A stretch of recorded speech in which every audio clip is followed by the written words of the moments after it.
Alors, bienvenue dans ce MOOC sur la création littéraire. Je remercie vivement la médiathèque de Mirecourt pour cette opportunité qui va vous permettre d'écrire au plus haut de votre propre talent. Alors écoutez, le génie est une longue patience, autant lui éviter l'inutile errance. Dans ce sens que, bon, déjà l'édition est un couperet, il y a très peu de personnes qui vont y arriver, mais ce qu'il y a de plus important, c'est ce que vous avez en vous. La technique est au service de l'artistique. Aucun livre ne pourra vous apprendre cette couleur personnelle, qui vous fait voir la vie différemment de tous les autres, grâce à vos émotions et votre sensibilité. Cette personnalité qui vous rend unique est la chose la plus importante, qui donnera à vos lignes cette teinte puisée dans l'encre du vrai ressenti. La technique est une pioche qui creuse profond pour trouver les pépites de votre cœur, qui, une fois passées par le creuset de votre réflexion, viendront orner de mille feux votre création. Les techniques narratives, scénaristiques et stylistiques sont cet écrin noir sélectif qui met en valeur les diamants de la fiction à l'inverse du papier journal fourre-tout des émotions en vrac. Votre manière si particulière de voir la vie, cette envie de partager, cette histoire qui bat dans vos veines, mélange de rêves et de sève, et ce qui nous fera vous lire et vous aimer, ce MOOC est conçu pour cela. La technique doit être vue comme une autoroute d'information, conduisant au plus court à votre sujet pour permettre, en toute connaissance de cause, d'être délaissé pour ici pique-niquer plus longuement avec votre thème, là battre la campagne de vos routes souvenirs et sentiers de vos émotions. Le problème, c'est que tout dans la création, dans sa création, émeut l'artiste. Un peu comme la mère trouvant dans son enfant tout de merveilleux. Mais on ne regarde pas la vie avec les mêmes yeux, et l'écrit sincère n'empêche pas l'indifférence par une faiblesse sur la forme ou sur le fond. Tout travail artistique et littéraire réclame la préparation. Plus on lui donnera de substance et de force par la méditation, plus il sera facile ensuite de le réaliser par l'expression, nous dit Buffon. Tout est là, c'est un grand principe. On n'écrit bien que ce que l'on sent bien. Alors ce travail paraît acide à certains esprits. Ils croient pouvoir diriger l'attelage de leur imagination sans le tenir par les rênes d'une forte pensée analytique. Ils ouvrent trop vite le flacon qui contient l'encre de leur idée principale. L'avidité de l'ivresse d'écrire les presse. Qu'importe qu'avec le temps l'encre devienne mousse, qui s'évapore, pour n'avoir pas su faire des choix créatifs consistant à inclure et à exclure certains éléments. Du choix du sujet de son incubation préparatoire dépend la valeur du travail. C'est l'imagination et la sensibilité qui, par application et en se concentrant sur un thème, découvriront les rapports, les relations, les idées, les rapprochements et les images que contient ce thème. Comment voyez-vous cette scène? Comment la sentez-vous? A-t-on coutume de demander? C'est là qu'en effet, tout est là. La grande affaire est là. Et de sentir, de quelque façon que ce soit, non d'après les règles et selon un mode obligatoire, mais selon son tempérament. Un sujet est une idée, une unité, c'est quelque chose de simple. Si l'imagination et la sensibilité ne dédoublent pas cette idée en décrivant les aspects qu'elle peut avoir et les formes qu'elle peut prendre, on aura bientôt tout dit et l'on restera court. Une très bonne idée pour un conteur ne suffit pas à faire une bonne histoire pour un auteur. Les techniques narratives offrent cette garantie de ne pas accorder de l'importance à tel passage, parce qu'il jaillira à souhait, et de s'y étendre complaisamment pour en négliger un autre plus difficile mais absolument nécessaire. Eussions-nous engendré des perles, on doit renoncer aux digressions, même à la plus esquisse d'entre elles. On doit enlever tout ce qui ne concourt pas à l'ensemble, ne tend pas au but et n'ajoute rien à l'unité. Ce n'est pas assez qu'une chose soit belle, il faut qu'elle soit propre au sujet, qu'il n'y ait rien de trop, ni rien de manque, nous dit Pascal. Trop de papier, écrivait Flaubert à Alphonse Daudet. Mais me soumettre à un diktat, c'est tuer sa créativité, disent certains. On écrit comme ça vient, affirment d'autres. Il n'y a pas de hiérarchie objective. Tous de dire tel Goncourt, le style exprime la personnalité, chacun a sa façon d'écrire parce que chacun a sa façon de sentir. Certes. Mais vous savez déjà qu'un bon récit se résume à l'observation de la nature humaine et au souci de l'écriture. Comme vous n'ignorez pas qu'on abandonne de nos jours aussi le livre bien écrit mais sans rythme. Vous ne pouvez ignorer que l'intérêt vient du rapport des parties, de leur gradation, de leur groupement, de la justesse avec lesquelles on placera chaque fait à l'endroit qui lui convient. Qu'il faut donc apporter tact et réflexion dans le choix et la succession des idées, puisque les mauvais agencements engendreront des conséquences graves sur l'intérêt, tel tue tout suspense. Je suis un artiste, vous écriez-vous. J'ai écrit avec mon âme, moi. Je veux rester original, moi. Qui vous demande le contraire? Mais vomir votre cœur par la bouche ne prouve pas que votre texte fera bouche. Mouche. Parler avec sincérité n'empêche pas d'écrire des banalités. Quand votre personnage meurt sur votre papier, la page ne se colore pas de son sang. Elle reste toujours aussi blanche, noircie de vos seuls mots, eux seuls. On la force d'apporter sur les joues de votre lecteur le rouge de l'émotion, non vos litres de sueur et de larmes versées dans l'intimité de votre bureau. Ce qu'on dit est aussi important en littérature que la manière dont on le dit. Quand on vous lit, ni on ne voit, n'entend ou ressent vos mots, M-A-U-X, on n'est touché que par vos mots, M-O-T-S. Leur choix. Leur puissance évocatrice sont terribles. Regardez, comme toute la littérature surnaturelle n'existe que par eux, car qui peut montrer la photo d'un fantôme ou faire entendre la voix du démon et le hurlement du loup-garou sous la pleine lune? Et pourtant, les mots ont une puissance évocatrice telle qu'ils nous les rendent existants et vivants, au point de faire dire à Lovecraft « un conte est fantastique ». Tout simplement si le lecteur ressent profondément un sentiment de crainte et de terreur, la présence de mondes et de puissances insolites. Seul le langage permet de concevoir l'abstrait, l'idée, l'absence, la force immatérielle.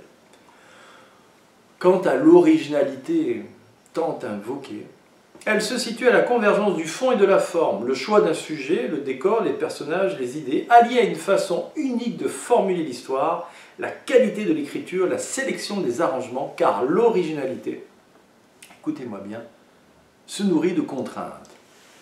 La nouveauté, dit Sainte-Beuve, une nouveauté originale, c'est là le point important et le secret des grands succès. Dans les arts, me fait remarquer un homme d'esprit qui les a vus de près, il ne s'agit pas de faire plus ou mieux que les autres, il s'agit de faire autrement. Alors me direz-vous à vous entendre, ce ne sera pas si simple d'écrire une histoire. Déjà, je vous répondrai que ce MOG ne s'adresse pas à ceux qui veulent apprendre à écrire. Ça, c'est l'affaire de l'école et des ateliers incitatifs à la création artistique.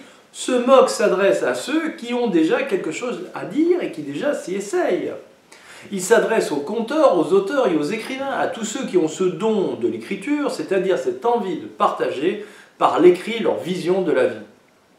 Bon, par le biais, tout simplement, d'un début de bande dessinée, d'un jeu de rôle, bref.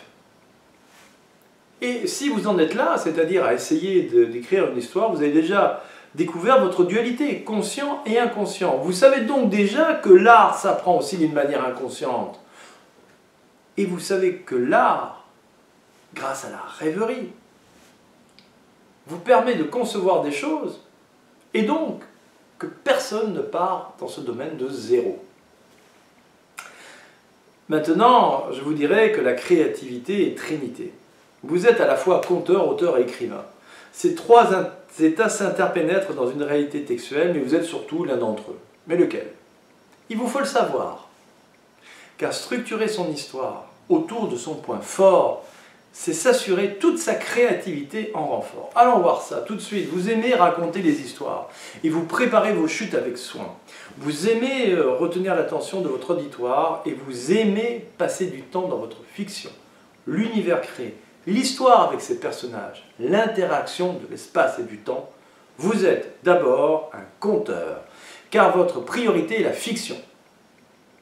Dans vos histoires, vous adorez peaufiner l'intrigue, prendre en charge les choix techniques et créatifs, l'ordre des événements, le choix du narrateur, le rythme, et augmenter ainsi l'effet de votre mise en scène, la surprise, l'efficacité de votre scénario et ce qui taraude votre esprit. Alors vous êtes surtout un auteur, car votre priorité est la narration.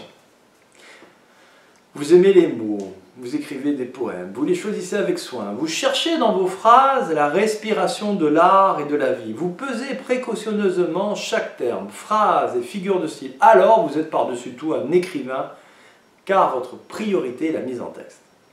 Que vous soyez l'un ou l'autre, ou plutôt l'un que l'autre, ou les trois à la fois, car ces trois états s'interpénètrent dans une réalité textuelle, c'est-à-dire que votre préférence de conteur vous pousse à l'aventure ou à l'originalité du monde créé, ou à une intrigue corsée d'auteur, ou encore au travail considérable sur la langue de l'écrivain, ce moque est votre partenaire d'écriture, ou devrais-je déjà dire de réécriture. Alors, je ne vais pas faire très long, parce que le but est bien évidemment, je peux vous assurer que l'écriture s'apprend. Mais ce qui ne s'apprend pas, c'est ce que vous avez en vous.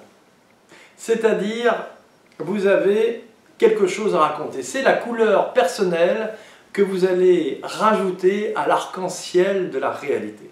Dans cette couleur personnelle, eh bien écoutez, c'est ce qui va faire toute votre originalité. C'est le tableau que vous voulez dire.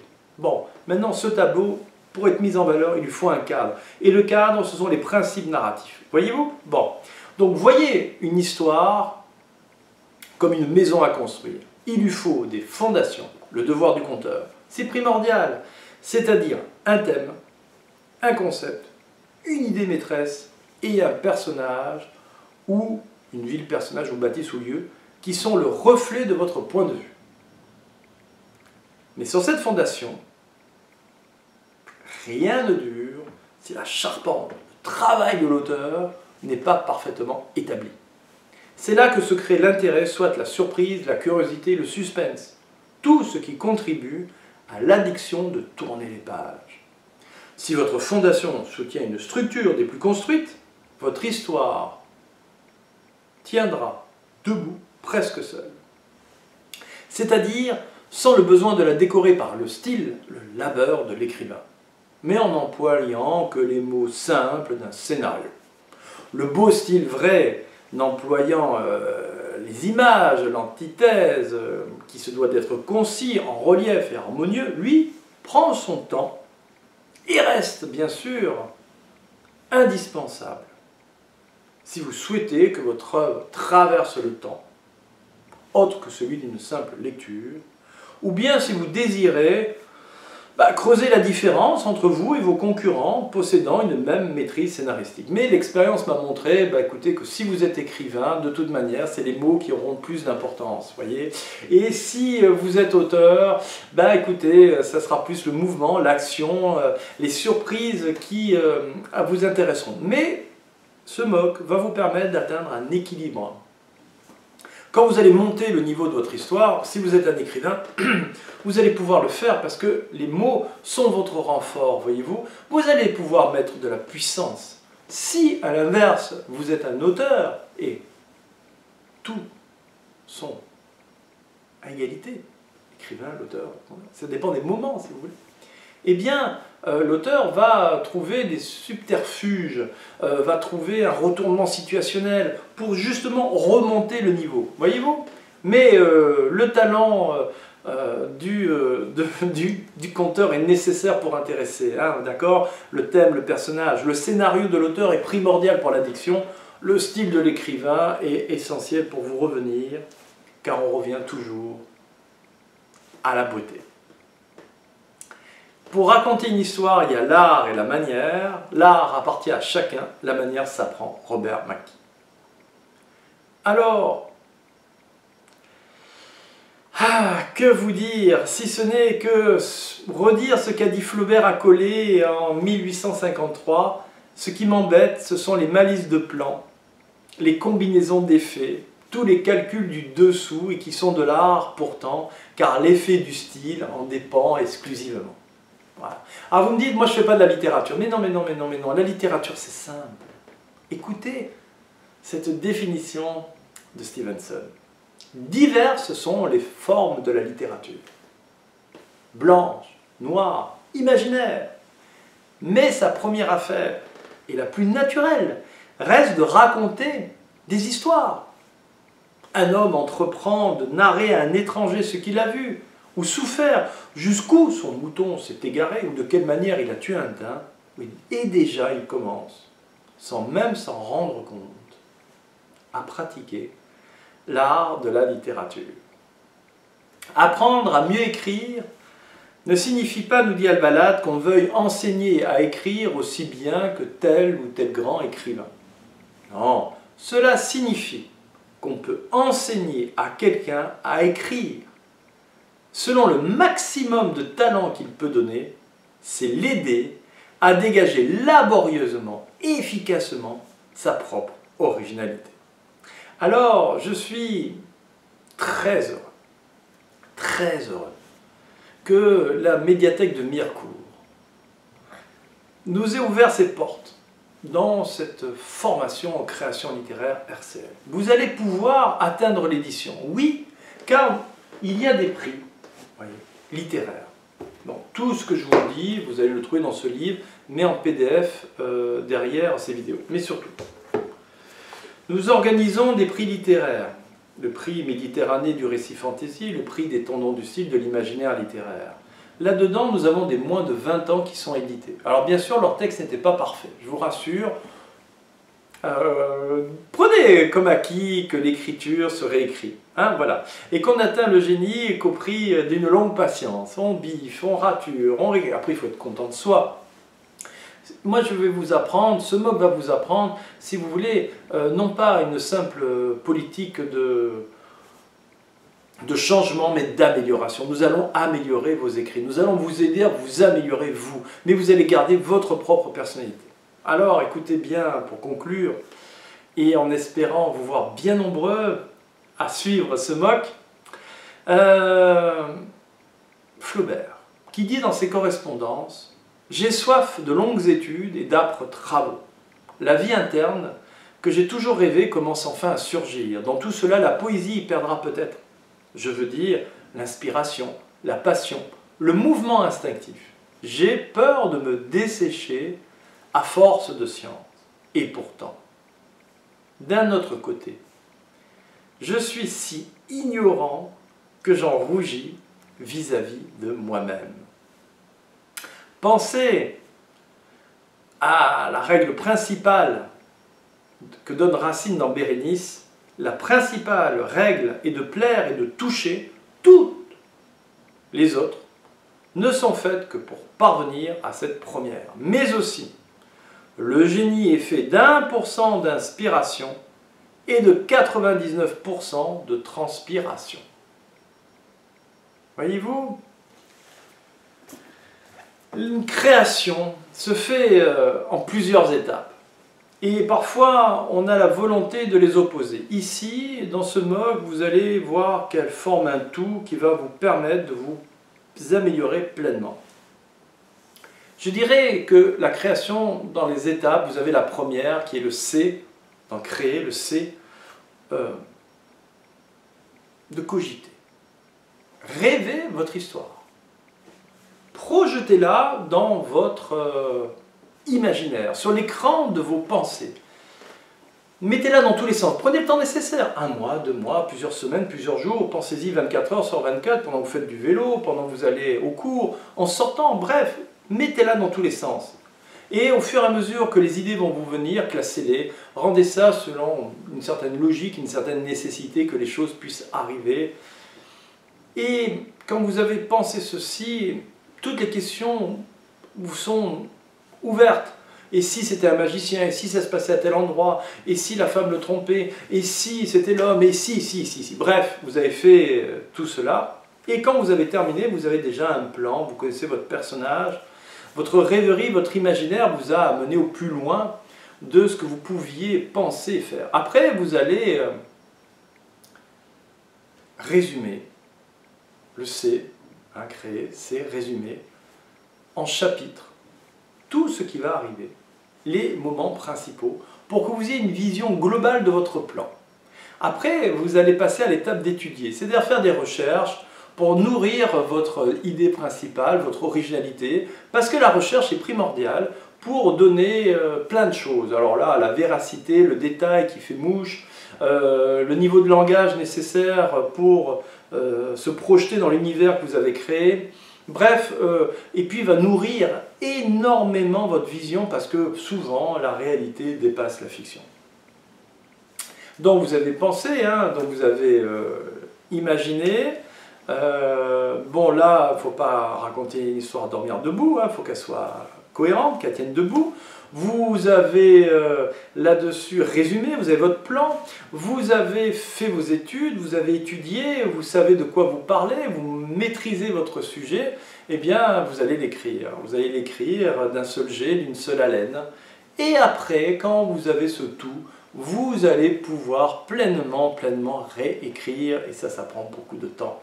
Alors ça, c'est vraiment la phase quand vous êtes non seulement un écrivain, mais aussi quand vous faites un scénario pour présenter votre idée de scénario à des producteurs. Il faut qu'il y ait une présentation, des mots justes, la concision, hein, avoir la concision. Bref, je vous remercie vivement de votre intérêt pour ce MOOC.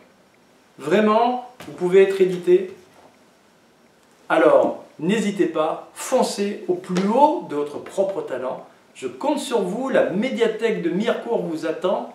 Vous avez l'extraordinaire opportunité du prix Alcibiade. Donc, le prix Alcibiade, c'est le prix du récit, de l'imaginaire et de la philosophie. Écoutez, c'est fabuleux.